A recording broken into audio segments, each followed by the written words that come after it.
Hello, film fans. Welcome to the Film vs. Film podcast. My name is Martin Harries, your host, and I'm joined by the film encyclopedia man, Boaz Dix. We are a couple of filmmakers on occasion, but mainly can't stop yapping about movies. On this podcast, every episode we pick a topic from a film that's coming out at the cinema or on VOD. Myself and Boaz pick our favourite film from that topic, or team up against a guest and battle it out to decide which film will become the greatest film of all time. If you enjoy this podcast, please leave us a 5-star review and subscribe. Please enjoy part 2.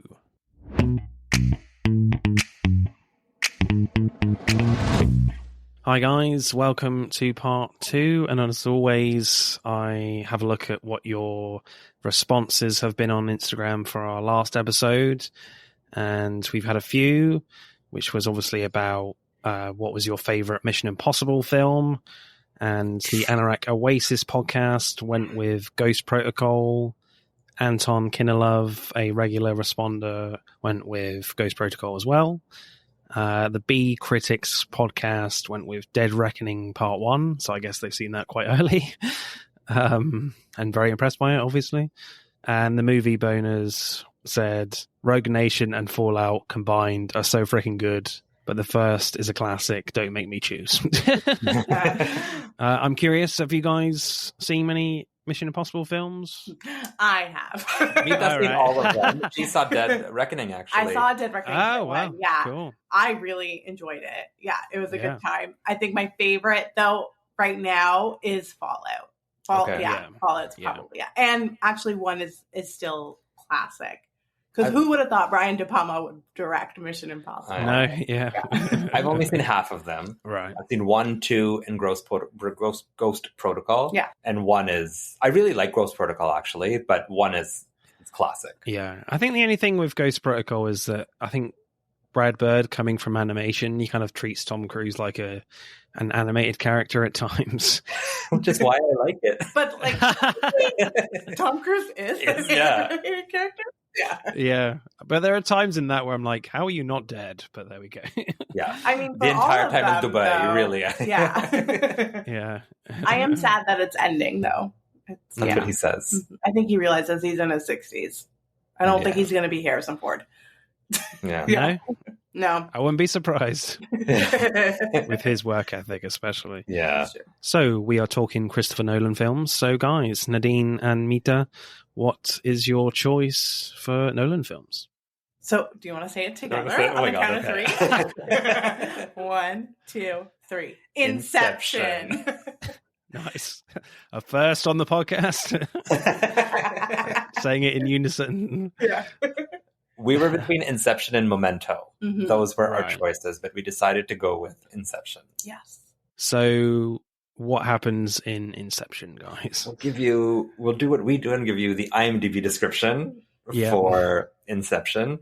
A thief who steals corporate secrets through the use of a dream-sharing technology is given the inverse task of planting an idea into the mind of a CEO, but his tragic past may doom the project and his team to disaster. That's a really, good description. Also because you can't give a proper plot synopsis of Inception without sounding hysterical. Yeah.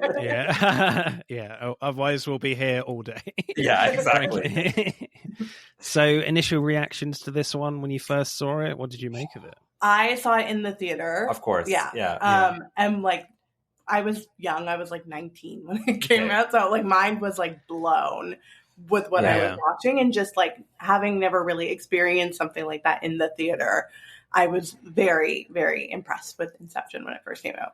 And still am. 13 years ago, it came out in 2010, and I remember seeing it in theater, opening weekend, getting tickets. I lived in Vancouver at the time, and I was blown away. And I think I was actually in film school at the time in Vancouver when I saw it. I remember being blown away that after The Dark Knight, this is what he had done. And I was just so this man can do no wrong, apparently.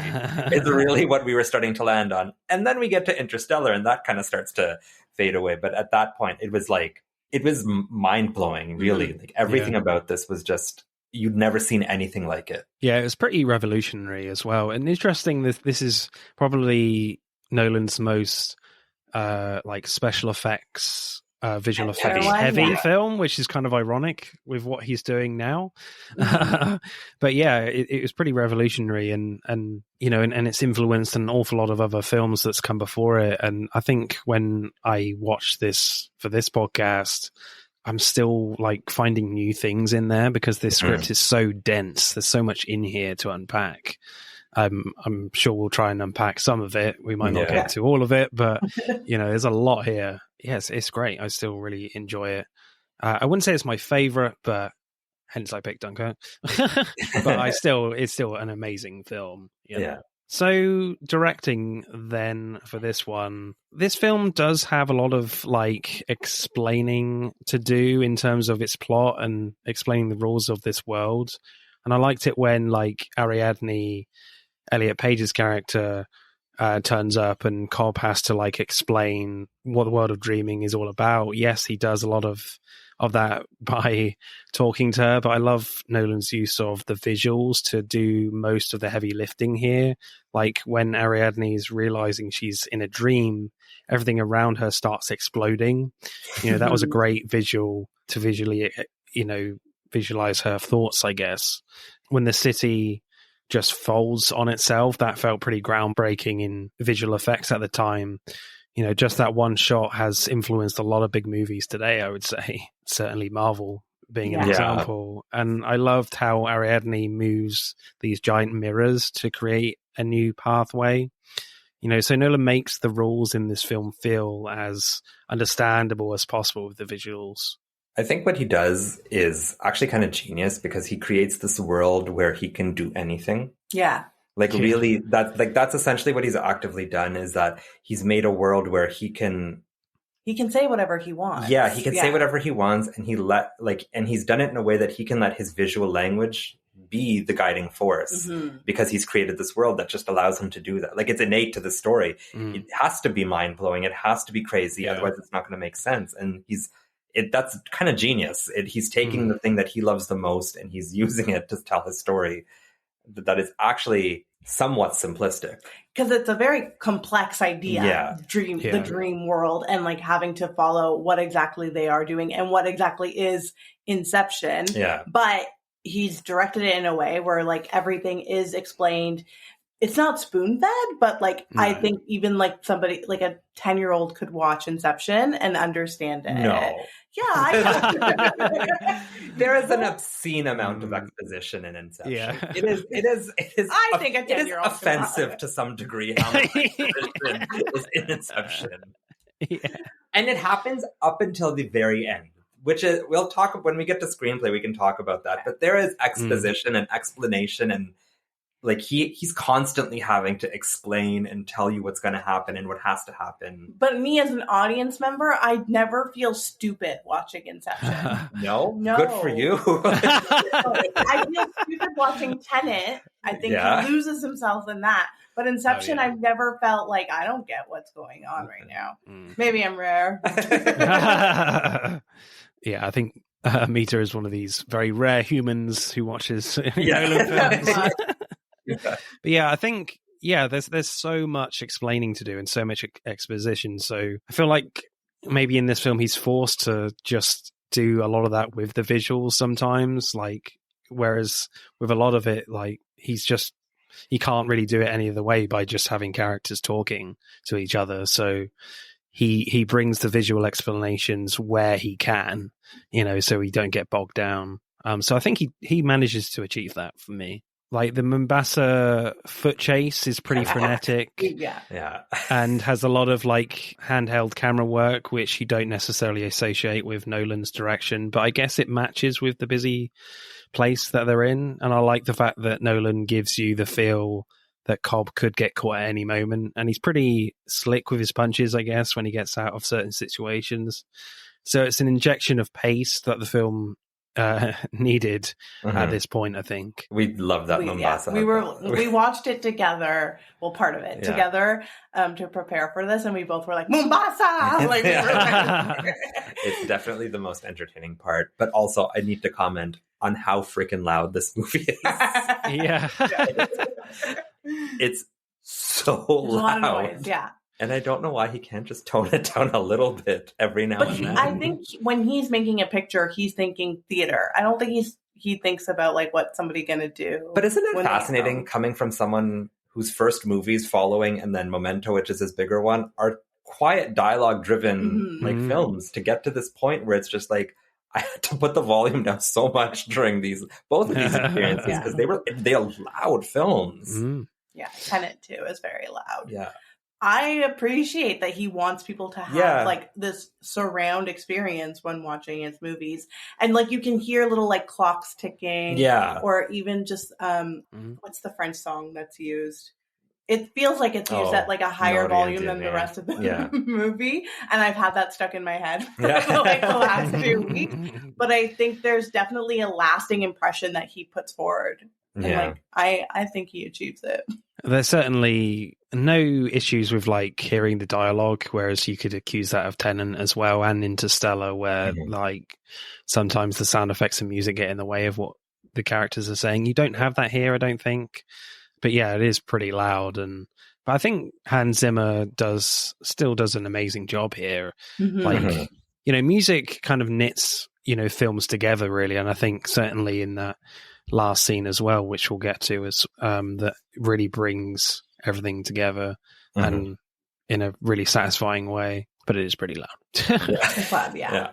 But that score is so memorable too. Like I've gone to sleep to it for like since 2010. Like it's very soothing. It's a great score. Yeah. I did love all like the Snowy Mountain action with all like the skiing and sniper stuff. But one thing occurred to me that when the van is like falling through midair, that creates like zero gravity for Arthur's dream level. And again, the action involved in that where Arthur's fighting more projections in zero gravity is amazing to watch. But there seems to be no like gravitational influence in the Snowy Mountain dream layer, which I found odd watching it this time, and I don't think they explain at any time that the third layer isn't affected as much. So when the van crashes through the barrier, it creates like an avalanche, but that's the only thing that's affected by like the dream layer above. So it does feel a tad inconsistent in that gravity point. But from a tonal point of view, like it could look a little silly seeing the team on the Snowy Mountain leaping around like they're on the moon. Yeah. So I understand it from that point of view as well, so that they didn't go down that. But does it feel a bit inconsistent, or are you fine with it, or you just roll with it? I've always just rolled with it because again, it's like a dream world where he can do anything. Like it's like Harry Potter. It's magic, right? So you can say whatever you want. You kind of get away with it. And I've definitely subscribed to this movie since then. And not until you just brought it up, I was like, oh yeah, I guess that is a hole there. But I'm like, but no, because I don't want to see them like with their ski pools up in the air, just doing somersaults. No. Yeah. I think the thing about Nolan, specifically in this Nolan, is that you kind of, like you're saying, you just got to let it ride, because it's not, you could find, you could try to explain it. You could try to find like explanation for like, maybe that's how it works. Maybe that's how it works. But at the end of the day, it is flat out an inconsistency. Yeah. If it's affecting one layer, there should be some effect of it later on. And it feels like he just decided that the avalanche would be visually more interesting than that. We've already seen them anti-gravity. So what else can we do? Because there's also no effect of it then in Cobb's subconscious in the fourth layer. There's no callback to it at all. Like or is that meant to be the storm? See, this is the thing about Inception. There's always something to think about. Or there's something that doesn't make sense. Yeah. But it has you talking about For sure, yeah. So during the storm in the limbo layer, like, well, hang on, there must be like something crazy going on in the Snowy Mountain layer. So I don't know. So maybe the architect, they designed it that way. Yeah. Ariadne was like, I don't know, just really focused on the physics in that world. I don't know. No, I get that, because it's something that's called out at one point. So why isn't it called out at any other point? Yeah. I think my favorite scene is, I love the action scene when Yusuf is driving the van and everyone else is dreaming in the back of the van and is being chased by like subconscious people, then like the dream layer below with Arthur is being attacked by like a subconscious person in the corridor of the hotel, but Yusuf's van starts tumbling, you know, gravity in Arthur's dream layer starts tumbling, and it looks amazing, you know, where the gravity point is constantly moving, plus the camera is being kind of naughty as well too, where it's subtly like tumbling itself, but you don't notice it as much, and it kind of messes with your brain a little bit too in that scene. You know, Nolan built this massive gimbal set for the hotel corridors, so it's literally just tumbling the actors inside. It's amazing engineering, really. For sure, that's my favorite scene. We chose that for our favorite shot as well. Yeah. It's the one that has stayed in my conscience as well, like all the years after. It's like I think about Joseph Gordon-Levitt fighting them all, just floating midair. And then you told me that wasn't CGI. Yeah. And I was like, what? And I remember it was actually the first shot that was released for Inception back in 2019, like in the fall. They did like a preview for it. And it was just that, like 10 seconds of that shot. And it caused this giant uproar because people were like, what the hell? And it wasn't even Leonardo DiCaprio. That was, I think, the big thing is that like you had the shot of like a secondary character and a nobody. And that was your big marketing push. So it's like they knew this is going to be the thing. And it's so... He knew he did something really He knew he did spectacular something there. But there's just there's a lot in this movie to pick from too. That is very visually. Yeah. Absolutely. So directing score for me, I think I'll go pretty high again in the 9s. Yeah, pretty groundbreaking stuff. And just for that tumble hotel corridor scene is just remarkable. Yeah, and I think you get a lot of like very different like color palettes as well in a lot of the scenes, because certainly you could argue with Christopher Nolan in certain of his later stuff, they're not as visually exciting than say this one. This one really takes you on a real ride. I feel like this film is the ultimate Christopher Nolan film. You've got the complex plot, you've got time manipulation, and you've got scale. You know, I guess the only thing you don't have is like, we do have practical stuff in there, but there's certainly visual effects, computer effects that you kind of have to use anyway. There's no getting away from that. I don't know how you get Paris to lead with Self-Burn. So I'll go like a 9.3 for me. We're going with a 8.5. Yes. We picked a decimal. We picked a decimal. We also disagree on this a little bit. Yeah. So this was kind of where we went. I was leaning more towards like I said 8.75, but closer to the 9s, but Nadeem felt like it could be lower. I just feel like this is so complex, and like it's a movie that works. This could go so wrong. This could go the way of Tenet, and even though it is very confusing and there's a lot of things happening, it's still tight in what it is. Like you can watch this movie and enjoy it. And I think with Dunkirk, there's a bit of more ease in what he's doing with that film. And this is so complex. Like there definitely is a higher level of difficulty for him. And I think he does it really successfully. I don't disagree with that. I think there was a time where I would have given it a much higher rating too. I feel like part of me is a little jaded by Nolan these days. Okay. I feel, and that is affecting a little bit of my opinion of him, because I find when I look at something like Interstellar or Tenet now, I think Christopher Nolan is his like biggest fan. He loves himself. He loves his work, and he knows when he's being clever, and he knows when he's being creative. And now when I look back on something like Inception, I can't help but see that a little bit.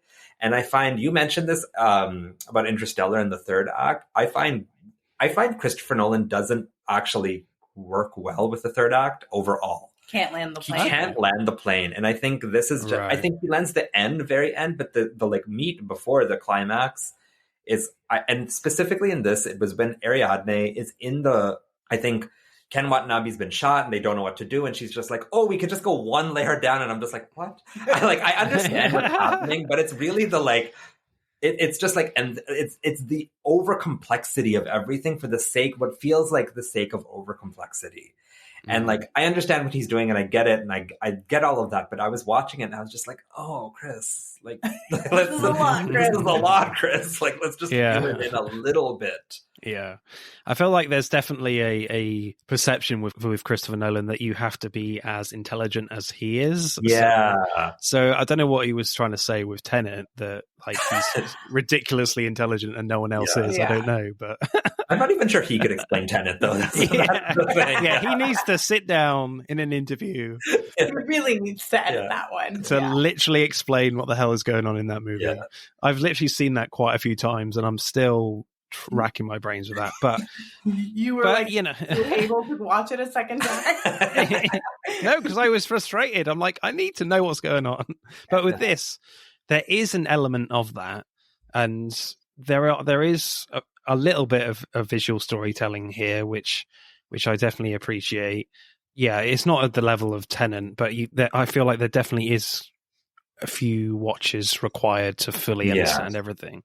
So, screenplay then. The planning stages of the film are quite long and complex, and it definitely lays out that the job in hand is going to be extremely difficult, as they have like specific emotional tasks that they have to achieve with Cillian Murphy's character. You know, you could make a case that you can't fully understand it until we actually see them begin the mission.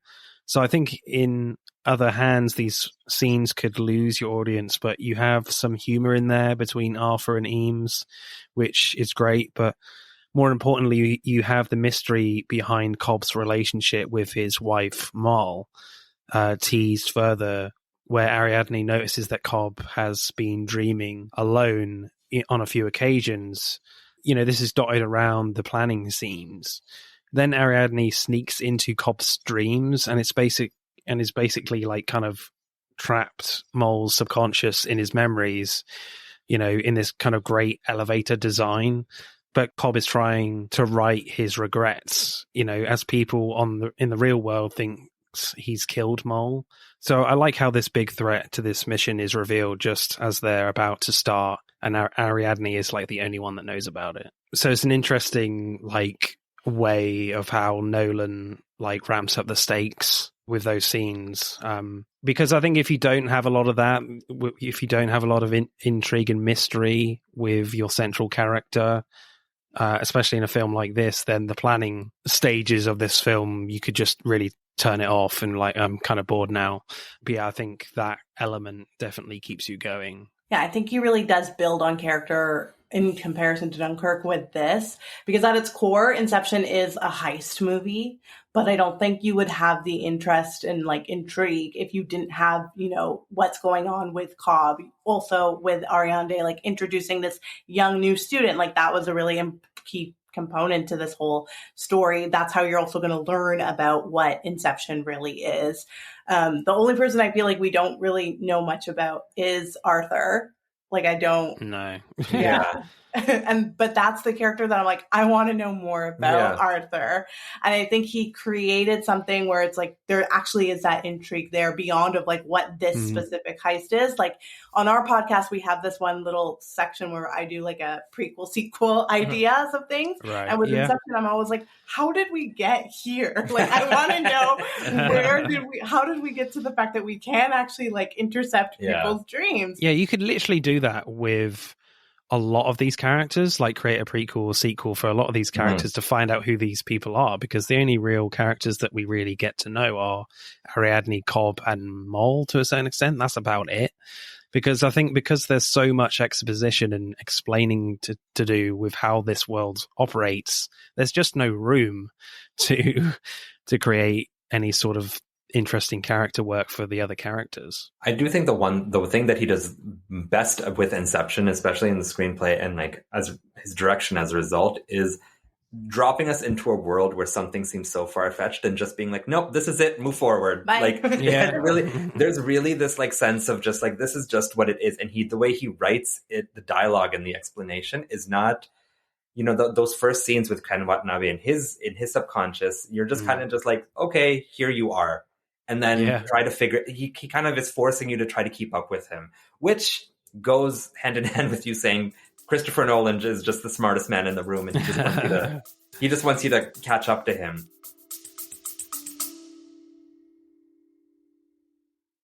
Hey, I'm James Lovino, and I'm here to tell you about Alternate Sides, a movie podcast with a twist. I've worked in the film business for 2 decades, but I haven't actually seen that many movies, and this has been driving my frequent collaborator, Sam, a self-confessed film snob, crazy.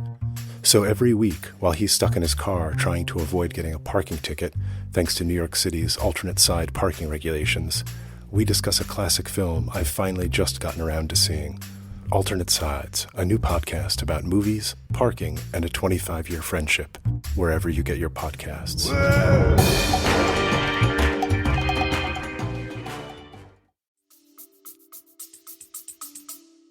I subscribe to him being the smartest person. He has the best Batman trilogy. Yeah.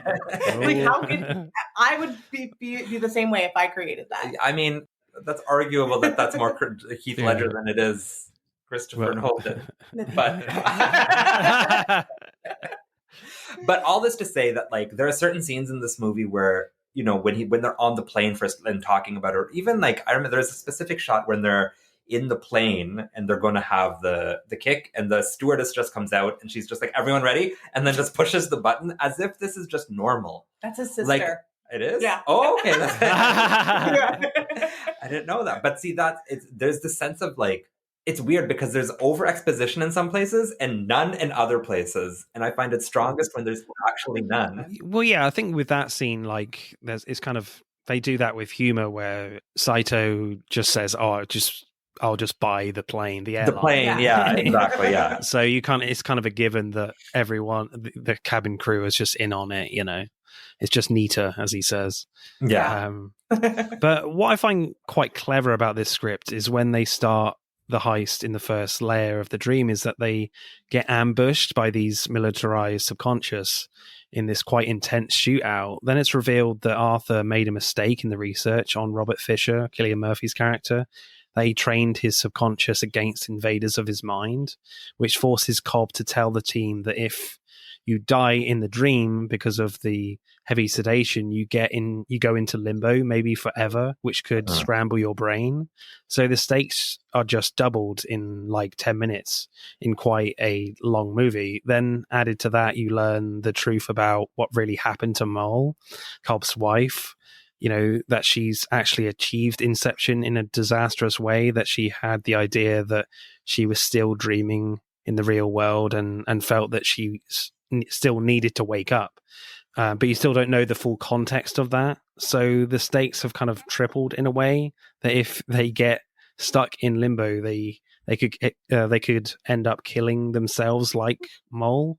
Plus, if they get this implanted idea wrong for Fisher's head, he could royally mess up the rest of the world. So I just feel like in such a short little bit of revealing more danger in their mission, like the stakes are just completely rammed up. Maybe I'm clutching at straws a little bit with like the Mole stuff and Fisher's Inception idea, but that's what I kind of felt from it as well. I think also that there is maybe a case to say that there is room here for interpretation with what's actually going on, and maybe I would say that's a positive thing, possibly. Yeah, I think the ending definitely leaves it up to interpretation, and that's something like we talked about is it a dream or is it his reality at the end? And I love when a movie leaves it up to open to participation. What am I trying to say? Open to interpretation. Thank you. Because I just think that's what movies should do. Yeah. I think that Christopher Nolan is really good at creating these universes and like trying to give you an escape. And like for any medium, I think for movies especially, that's what it should be. It should be sort of this like journey and ride outside of what you would normally expect, and should also have you asking questions about what is actually happening. I'm curious, like, what do you guys think it's a dream or do you think it's a reality? It's certainly in this watch. I think like the last few scenes are brilliantly done, where all like the kicks sync up in like an explosive fashion, and when they all wake up in the aeroplane and arrive at the airport, Hans Zimmer like makes the scene feel like an amazing triumph. And when Cobb gets home and he sees his kids' faces, it's all very a sweet moment and seemingly confirms that this is real. But then the camera focuses on his totem, like the spinning top, and the film, of course, ends before we see the totem fall, suggesting that this world might not be real. Yes, that's the thing that's really up for debate. But for me, I think it's just Nolan messing with us a little bit. But I just can't work out how the end wouldn't be real. But then, and if it wasn't real, it just would be very unsatisfying to me. But what's more interesting, though, is that we learn that the spinning top without falling represents the Inception idea that Mole thinks the actual real world isn't real. So because we see Cobb put the spinning top in the safe in limbo, representing Mole's mind, so has he kind of performed Inception on himself to think that his kids are real? So is that why he sees his kids' faces at the end? So I would say I think it is the real world, but I think he's maybe performed Inception on himself as well. So he thinks that his kids are real now. Is that a crazy idea, or am I talking nonsense? I don't think there's anything crazy. No, especially because it's not his totem. That's the thing. Yeah. It's not his totem. It's her totem. So I think I've read that like his totem is actually his watch. Oh. Okay. Was that on Reddit? maybe on a YouTube video somewhere. But at the end, it was something I picked up after all these years that he says Mal's totem was the top. So the ending then is not representative of whether it's his reality or not. It would be whether, like, if it toppled or not, it would be her reality, but which begs the question, what would happen if he used it? Yeah. But also then begs the question, like you're saying, did he incept himself to think that that's his totem and that like his new reality is now this dream that he's in? Because he also uses it while like explaining it to Ariande of like what this is. Like when he's waking up from a dream and it does stop. Yeah. But it's not his. So we don't know. Yeah. Like I don't know the rules of Inception, but like I don't know if you can absorb somebody else's totem. Yeah. This is so ridiculous. But I love it. Yeah. I love it. And there's a conversation that Arthur and Ariadne have about how she has a totem and he has to touch it, and she says you can't. Yeah. Because then you nullify it if someone else has touched your totem. It doesn't work the same way anymore then.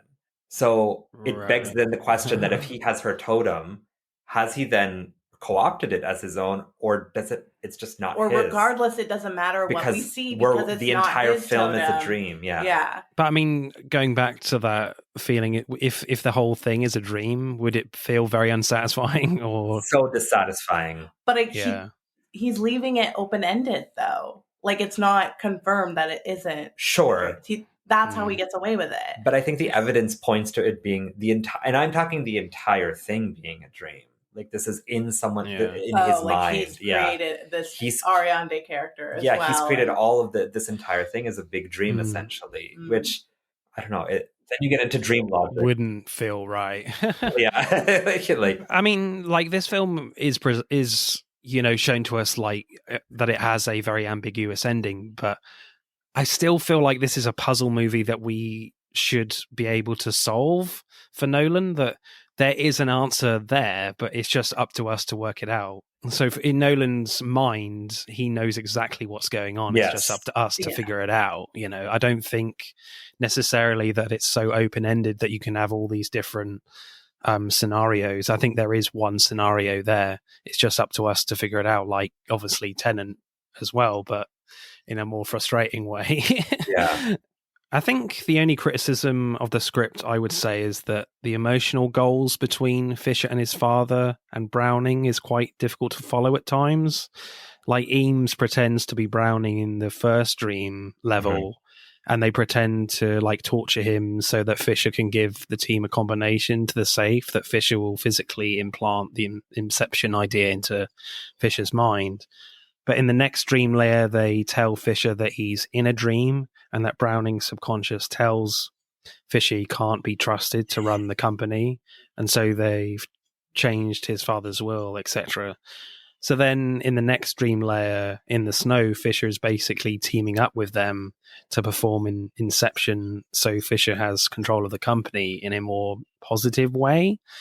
So that's how I see it anyway, but I find it difficult to fully understand the team's decisions in deciding what to do with Fisher. So in Chris Nolan's films, you're always expected to be as intelligent as he is, as we've said, to follow his stories, which can be a problem. But I think the script has enough visually going for it, and the story with Mull and his wife to keep you really compelled with what's going on. So that would be my only flat out criticism, that in those scenes are a little difficult to follow, regardless of everything else as well going on. I find the emotional lines in Christopher Nolan films in general very unsatisfying overall. Generally speaking, it's just not his strong suit. Relationships are not the way people in general are not. They're almost like pawns in his world to get cool visuals and cool scenes. He just doesn't.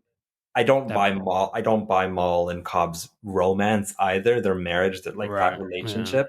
I buy their romance. I don't buy them having children. I'm just I don't see these two having procreating. a family. She has no maternal vibe at all, and that's he has more of a paternal vibe than she does.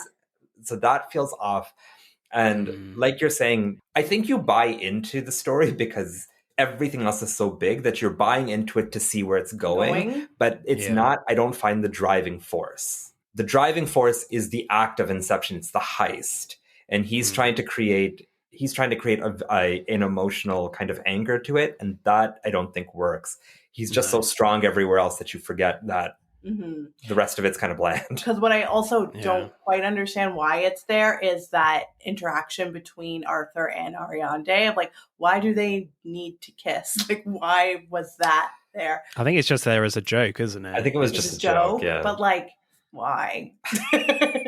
It's a little just a bit naughty from Arthur, really. But yeah, I agree. I think just the relationship and how they manipulate Fisher, Browning, and his father is difficult to follow. And I don't think it, as you say, Nadine, it doesn't really, it's trying to ground it, but all the other stuff is just more interesting. Yeah. And it's just better done, I think. And I still get a little bit lost with what's actually going on with that particular part of the story.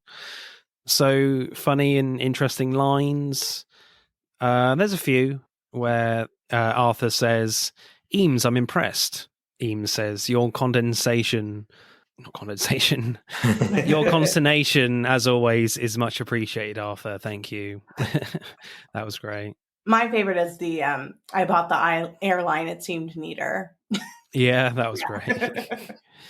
My favorite is I didn't write it down and I should have, but it's Eames saying, sometimes you have to dream a little bigger, darling. Yeah, that's my favorite as well. That's definitely one of the funniest lines. Yeah. I did like the bit as well from Eames where he says, "This Ariadne would be a kick." And then Arthur nearly falls over by kicking his chair. There's a good amount of humor in this too, which I think that does actually ground it a lot more. But I think he depends on star power more than he's ever has in another movie. He depends on the star power of an A-list cast more than he does other places, and it works. It's a excellent cast, absolutely, and they have amazing chemistry together, and it works. So things like that all play out well, where he doesn't really depend on that in the future, I find. Could have peed before you went under. Sorry. No, a bit too much free champagne before takeoff, Yusuf. That was great. Yeah. Oh, one kind of funny one from Cillian Murphy in the Snow Layer, Dream Layer, where he says, "Couldn't someone have dreamt of a goddamn beach?"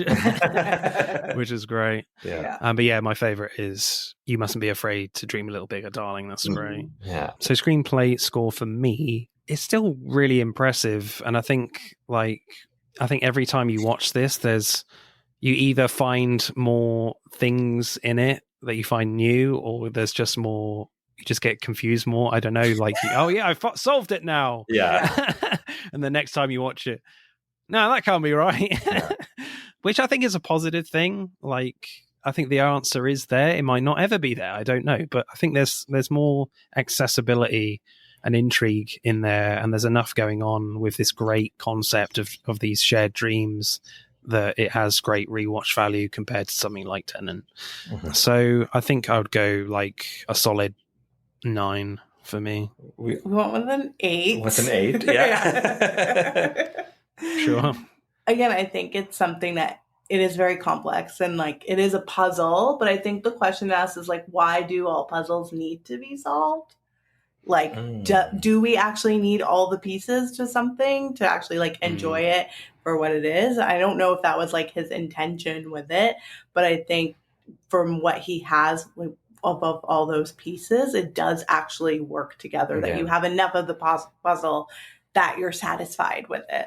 I think there is a world where he reads over that script one more time and just does a like washes it a little, like takes out some of that complexity, because it really feels over expositioned. It feels overly complex all the time, and like that's what I mean about like him being his own biggest fan, because he's like, he can do it and he can understand it, and that's great, and he just wants you to understand it too. But you don't need to understand it. And I think in lesser directors' hands, this would be a colossal clusterfuck. Yeah. Like it would just not work at all. Yeah. And that speaks to more to him as a director, because I do think the scripting, he gets points for the idea and executing it for sure. But like he could have presented the same idea less complexly, I think. So acting then, like Marion Cotillard as Mal is quite a scary presence in this film at times. Like when Ariadne goes into Cobb's memories and when she goes down to the basement level and Marion Cotillard locks eyes with her, she is quite menacing there. Like, yes, the music does a lot of the work, making it feel like a jump scare almost, but I do feel like she has brilliant piercing eyes. Plus her chemistry with DiCaprio is great too, in like a vulnerable way, but I kind of agree as well that what you said earlier, that she doesn't really have any maternal instincts at all. It's all from DiCaprio. I think she's the standout for me. She is the villain in a lot of ways of this film. Yeah, and like she does that very well. She's a femme fatale. She's the one character where like her character requires a lot of acting. That's true. Like with a lot of the other characters, they're just kind of like saying lines to explain this world and you know, and doing actions, whereas I feel like Mal's character is a proper character with multi-layers here that you're trying to work out, whereas you don't really have that with a lot of the other characters in their performances. Like the only one in the team that has any sort of like distinctive personality is Tom Hardy. Maybe that's by design, as he's supposed to be like the forger and pretend to be like different people, so you would expect that character to have something more about him. But like the others, like DiCaprio and Joseph Gordon-Levitt, they're quite bland characters. You know, their characters are supposed to be very slick, professional type people, and maybe their performances aren't supposed to be too big, so you're not distracted by this complicated story. But DiCaprio does have some good emotional scenes with Marion Cotillard, but that's not what you take away from this film at all, really. That's not the memorable scenes. No. Even their little lines to one another of like, you're on a train. I can't. No. DiCaprio is literally just here to DiCaprio. Like there's no, he's not cast for his acting. In this specifically, I think he's more of a presence than anything else, and I think like this is arguably his most commercial film. He is to Inception what Harry Styles is to Dunkirk. He's meant to sell it.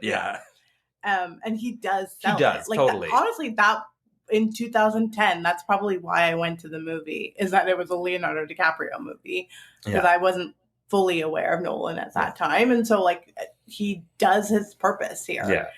And he delivers. And I think, like you're saying, Marion Cotillard actually is the only one who has any kind of emotion, like performance range. Everyone else is just in service of the action, where she's actually a character. She's driving. She is the stakes. She is the stakes. She's meant to drive that, and she's meant to drive that emotional kind of place, which is unfortunate with such a great star cast. Yeah, it is. Yeah, it's certainly Cotillard's performance brings the mystery element to this story with her acting. Whereas a lot of the other characters, they just service a role. They have a few fun moments. Ken Watanabe is fun at times. Yeah. Dileep Rio as Yusuf is pretty fun at times as well, but like again, there's not a lot there. And Tom Hardy brings a lot of the humor, which certainly keeps you going in a very dense movie. I would have liked if Ariadne was more interesting. Yeah, she just comes off as this dumb girl who doesn't know what's happening half the time, and like it's insulting to her. Yeah. I think as a character as well, because, and I get that she's meant, really the exposition is meant to happen through her. Like she's meant to be kind of the noob of the group, and so all of that happens through her. But if she was more interesting and she ends up driving a lot more of the plot, because she ends up leading. She's the one who decides to go into the fourth layer and all of that.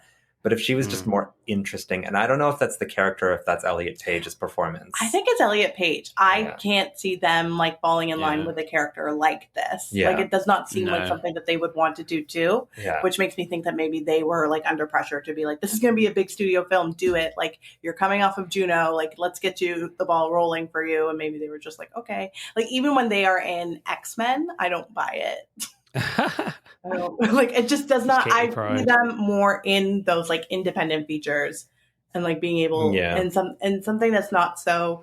But I think I think they might have taken this because it was not so sexualized as a female character either. Maybe, yeah. Like it was a character that they could play that wasn't so female forced, and as we understand now what they were going through, that it might have made sense for them. Could it not have been? They are meant to be this young ingenue. It could have gone that way with somebody else. Not every female character is an ingenue, Mita. But they meant to be the young ingenue, young new architect. But at the time, who else could have done something like that? I think it's irreplaceable. It could have been like a male or a female in that role. Yes, first of all. Yeah. But I was trying to think who in 2010 would have really fit. And I was reading, they had people like Emily Blunt, I think Scarlett Johansson at one point, like people who didn't look that age. Yeah. And I don't think there were a lot of young people, like even Emma Stone wasn't as big in 2010. No, she was. Yeah. So like it wouldn't have, I couldn't think of anybody that we could have like interplaced there. Yeah. And I think like you have to have kind of this balance of an innocence quality, but having an intelligence there as well. Yeah. Which I think kind of she brings quite nicely. And I don't think those other actors that you mentioned really brings that for this type of story, to like follow you through this story too. But just going to this idea as well, but of the fact that if you have like bigger performances from this crew, is it going to be distracting to the story? Is this a very conscious choice that Nolan is doing, that the characters are just here to serve this story and you don't want it to be distracted? Or is this just a problem that Nolan has with his characters? The latter. Yeah. I don't think that's a conscious decision. I think when he's writing and him and his brother are writing, I think they write the idea and the characters are meant to serve the idea. Yeah. And I think that's really I think that's it. I think that's just how he wants to tell a story. I don't think it's a concerted effort, because I think a grander performance would muddy this. It wouldn't be. But a grander performance would require, especially in Inception, grander character writing. It's not that the actors are underperforming the roles. It's that the roles are written that way. And I think my problem is because most of the characters spend their time explaining and talking about what's happening because there's so much to do. He doesn't have time. He doesn't have a page count to waste on. So what did you do on Sunday? Yeah. Like there's not. There's no scene like that at all. There's nothing like that. Yeah. I mean, I feel like there could be a film in here where you do have more scenes like that. Yeah. But I think the film would be like 3.5 hours long. That's the problem. So then it's a mini series. Yeah. Yeah. So favorite performances, guys? Who are you going with? That's a tough one. Yeah. I think it's hard to ignore Leo, unfortunately. Yeah. It is what it is. He's a movie star by definition. Like he's got, looks aside, he's got screen presence to spare. Absolutely, yeah. And it's that screen presence that guides this forward. I personally love Joseph Gordon-Levitt. Yeah. I think he's, the reason I want to see more of him and know more about him is because of Joseph Gordon-Levitt. Yeah. I was going to say there's a real like charm that's there that I didn't realize he had up until like seeing this. Yeah. I think this really sold him as an actor afterwards. And then also like this was the introduction to me to Tom Hardy. And like Tom Hardy. That was he also has like a ton of charm. Looks aside, like there's something there that's really intriguing. Yeah, I think I'll go with like Marion Cotillard. I think she just brings a great mystery element to this film, and you definitely want to know more about this character when you're watching it, when she's on screen. It's difficult to describe like her performance, but there's just something there that's just really interesting, whereas they just don't really have that with everyone else. Yes, I know that's definitely by design, but yeah, so that's my choice. And then probably a close second would be Tom Hardy. So acting score for me, it's a difficult one. I think I'll probably go like an 8.4 for me. How about you guys? We landed on a solid 8. To add to Marion Cotillard, I think a lot of it is also you spend your time thinking, is she crazy? Yeah. She has this. There's something there where you're debating it. Like, okay, is she actually crazy? Is she going to jump off this roof? Like, what's going to happen here? It's because she's the one character in the script who's written. Yeah. She's period. She's there's something actually on the page for her to deliver, and she delivers it. It wasn't like you are number 4 in the heist and this is your job. You were a woman who was in this and you were married to this man and he secretly did this thing that drove you crazy. Now we don't know if you're real or not. Like that's a character description, right? Yeah. None of the others have that. They really don't have this kind of depth to them the way she does. And she's an Oscar winner and she plays with it very well. It's like she'd have to be a terrible actress, I think, to screw it up, to be quite honest. And I think she brings like the stakes level to this film with her performance, because she's the one that's had Inception put upon her. So that's her performance is your gauge of what they're actually dealing with here. That's their goal. That's the gauge for this team. That only really Cobb realizes. So, that performance has to be really strong. Otherwise it's going to kind of fall apart, this film, if like the danger level with what Inception looks like falls apart. So yeah, I think she does an amazing job. Right. Let's add up the scores then for Inception. Yeah, Inception gets 51.2. So Inception wins this episode, beating out Dunkirk with 49.9. So my winning streak has ended, people. Oh, sorry. No, it's all right. Yeah, this was a fun one. So next episode, we will actually be taking a break. So the next episode will come out in like a month's time, so having a little summer break. So we'll be back on the 26th of August, and there's a little film called Lift on Netflix. So we'll be talking heist films, and hopefully we'll have guests for that one from the Camp Kaiju podcast. So that'll be an interesting episode to listen to. Guys, you have been amazing talking to you about these two great films from Nolan. This is your opportunity again to talk about your podcast. And where can we find you? You can find us everywhere podcasts are. So we're available on Apple, we're available on Spotify, on Google. We are hosted on Podbean, but anywhere podcasts are, we are available. Or Movies to Watch Before the End of the World. Yes. And you can find us on Instagram at Movies to Watch Pod. Yes. Yeah. Please like, subscribe, share, rate, and review. Thank you for having us. Thank you so much for having us. This was lovely. Yeah, this is great. Yeah. Guys, it's time to say goodbye. Yes. It's goodbye from Nadeem and Mita. Bye-bye. Thank you so much. Bye-bye. Bye.